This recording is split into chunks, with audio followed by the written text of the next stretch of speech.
I'm delighted to say that today, on the 4th of April 2022, the 40th day since the invasion of Russia into Ukraine, we have Dr. Volodymyr Bortnytskyi, who is working in the social and humanitarian area of Ukrainian services.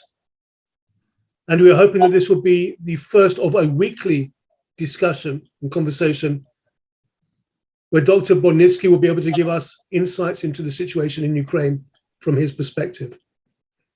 Dr. Bortnytskyi, first of all, welcome. I hope that you and your family are safe. I know your family is now out of Ukraine, but I hope you are well. And thank you for taking time for this conversation.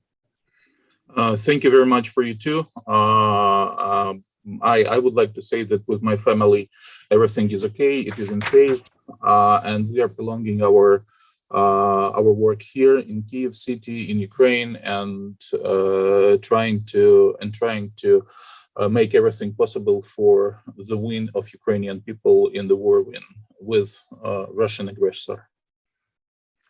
I think that is something that the whole world is with you in, Volodymyr. I'm not sure if you're aware of how deep the world has felt this, but there is generally a global movement, which I'm sure you are aware of, and hopefully that brings some support. Yeah, we know it, and we would like to thank to all of the world people, to all of the countries who supports us in such a terrible time, and we think that together we will win. We sure will. The word Slava Ukrainia has become part of our own vocabulary. Slava Ukraini, Героям Slava. Glory to Slovenia and to the heroes. Yeah, glory to Ukraine, glory to heroes. Glory to the heroes, absolutely.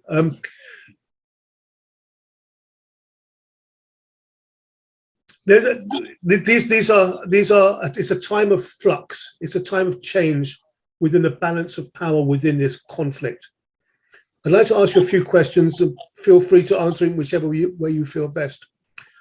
Okay. Russia has, from Moscow, it has come out that they have changed their strategic military objectives. It is no longer to take Kyiv, the capital. They're moving back to the east. They claim that they are reducing hostilities in order to create a feeling of trust that will support peace talks. Do you, first of all, feel that these are genuine peace talks?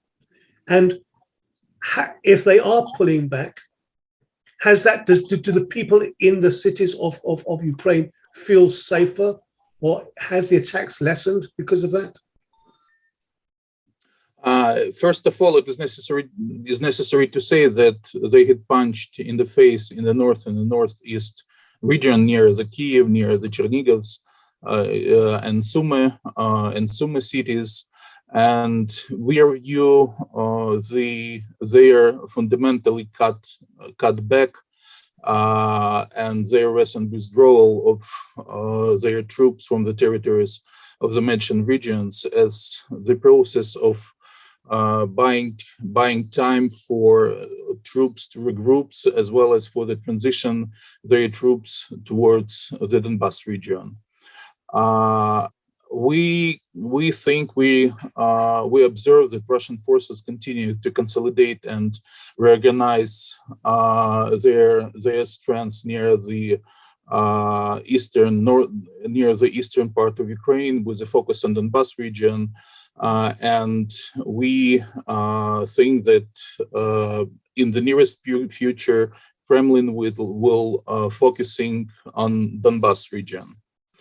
At the same time, it is necessary to say that Russian, despite the fact that they are withdrawing the territory of some Ukrainian regions, they are prolonged their shelling of different regions of Ukraine with cluster ammunition, with other rejected military, with other rejected rockets, and so on. And I would like to share to you the map of actual situation in Ukrainian regions. This is a live map, and it is possible I will send to you the link. Just a moment. You should be able to maybe bring that onto your screen if you wish. Yes, sure. Good. Just a moment. Yes. Okay. Here is. Do you see? Yes, we see. Yes. So at the same time, this is actual map which explain the situation actually on time. And for example, if you will look to the western part of Ukraine, you will see that there are a lots of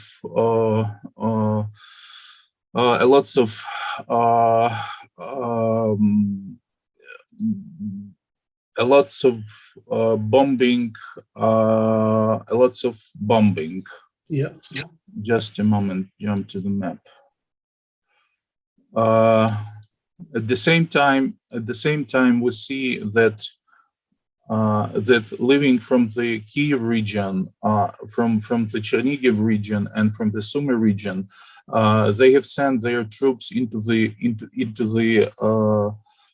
western part of Ukraine, and you see this semicircle. Mm-hmm.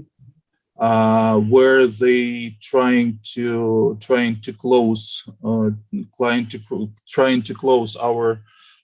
our troops in a circle, and in the nearest future we are waiting for the biggest military events, especially here, as well as in the southern part of Ukraine, because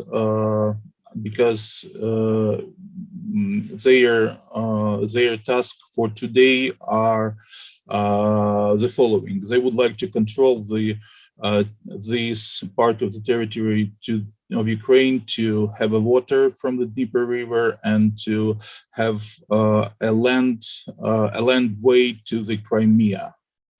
So this is the things which we are reviewing from the military point of view. Do you get the feeling that you are moving into the last part of the conflict and that can now de-escalate, or do you see this continuing much longer? I think exactly that it will continue much longer, because the power of Russia is still remaining. We know that Russian is prolonging their trade by the oil and gas. We know that they are receiving their profits from the everyday transaction from different countries, and we calculated, or we estimated, approximately 1 billion per day. And it is necessary to understand that this money has been working for the creating of new arms, of new weapons, which will be used against the Ukrainian people. Just to clarify, Volodymyr, $1 billion, $1 billion. Approximately, yes, approximately $1 billion every day. You are dependent on America, the UK, and other countries, Canada, other countries, for the weapons that you're using. Do you have enough weapons? Do you feel you're getting the right level of support from the Western nations? I think that the Western nations have to understand that, taking into account the military situation in Ukraine and the possibility of Russian military forces to make missile strikes on the different part of the territory of Ukraine, as I demonstrated a minute ago, on the western part of Ukraine, using their base somewhere in the Caspian Sea, in the Black Sea region, or even from the territory of the European part of Russia. Exactly, we need more powerful weapon. We need to close our sky. To close our sky. That is a critical point, isn't it? I know that President Zelensky has very, very clearly said that he needs the support of the Western powers to close Russian military control of the sky. There was talk that Poland was going to be sending MiGs to Ukraine, and America was going to be doing stuff like that. Do you feel that there is an understanding of the importance and criticality of closing Russian access to aerial power? For my opinion, no. Because to feel those things which we are observing here, it is necessary to go to the cities like Bucha, like other cities which were withdrawn from the Russian military troops. What we're observing now. Yesterday, we have shown that there are lots of serious military crimes against the civil population, which were killed, which were raped, which were punished with tied hands behind. There are lots of other facts of there when Russian troops have had made lots of marauders regarding the civil population, regarding the trade centers and so on. And if you will not see such things on your personal eyes, you will never understand what is really going on. I hope that those pictures which we had shown yesterday to the world regarding the Bucha massacre will help them to understand that we need such a weapon. We have seen that Russia has used chemical weapons, as they have in other areas, as they did in Syria, for example. There was discussion about Russia escalating their nuclear capability and using potentially enabling tactical nuclear warfare. From the Ukrainian side, do you think that is a serious threat, that the Russians could use either more chemical or actual tactical nuclear weaponry?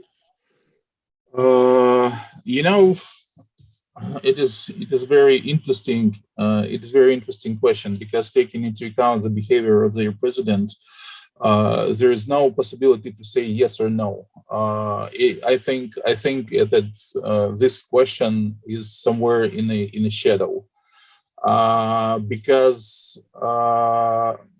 it is necessary to understand the Russian psychology. Those facts of military crimes we observe here, they gave us the possibility to understand that that they are not thinking as a normal human. They are thinking like I don't know, like inhumans. And from this point of view, and taking into account the wish of Kremlin leaders to show to their population that they can win in such a war against such a country as Ukraine, it is exactly possible. But from other point of view, exactly if they will start to use their tactical weapon, the world should answer to this. And I believe that that the countries which support us will give them the answer to such a behavior. And we hope that exactly we would like to hope that we will never see it.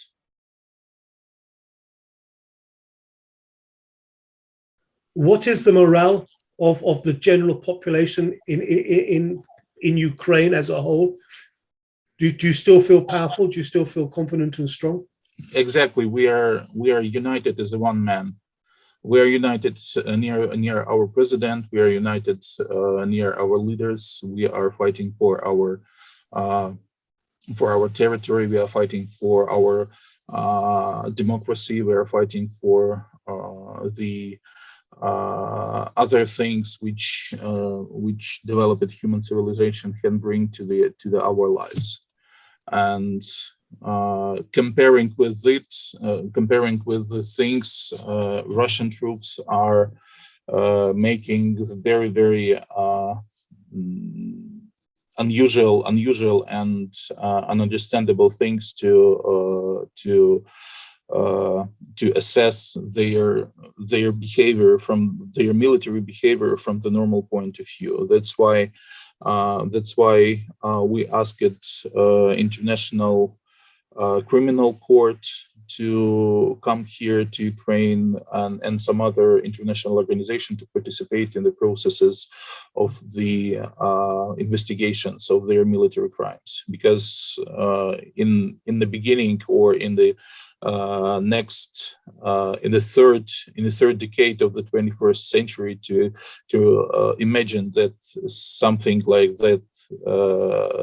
Something like we are observing in Ukraine is possible in a normal life. It is impossible, just impossible. You're right. It is impossible to believe that this would be happening at all. Let me ask you a final question, Volodymyr, and of course, feel free to add anything else you like. There's a phrase that comes out of America now, which is, where is Putin's off-ramp? You know, how does he get out of this? Do you see from a chess perspective, do you see an end game that leads to neutrality or to cessation of a ceasefire? I mean, how does that work from your perspective? Regarding the ceasefire, we can observe that they use such a periods just for the relocating their troops, and actually they do not stop, because they're shelling our cities, our western regions, our eastern regions by missiles and so on. From this point of view, I don't believe to any propositions to stop the fire or to stop the military activity. Exactly taking into account that Russians would like to win for several days, and taking into account that their plans are broken or absolutely destroyed, to keep their face and to move out from the situation. Exactly, they would like to show to their population, to the other world, that they can do something with Ukraine. But any case, we will, as I told previously, we're united near our military forces, near our president, and we think that we will show them what does it mean to be Ukrainian. And from this point of view, I think that any there tries to develop the situation from their plans, from their point of view, will be stopped by our military forces. As a final part of this, I read yesterday that your post office is still delivering letters, is still delivering parcels. Not only governmental post office. We have some private companies who works as a post office, and they are working properly. I think your post office works better in a war than our post office works without a war. I tell you, it's impressive. It's impressive. Volodymyr, thank you very much, and from all of us here to all of you, Slava Ukraini, and you are in our thoughts. I promise you are in our thoughts. Thank you very much. I look forward to talking again soon. Yeah, thank you very much, you too. My pleasure. Bye-bye.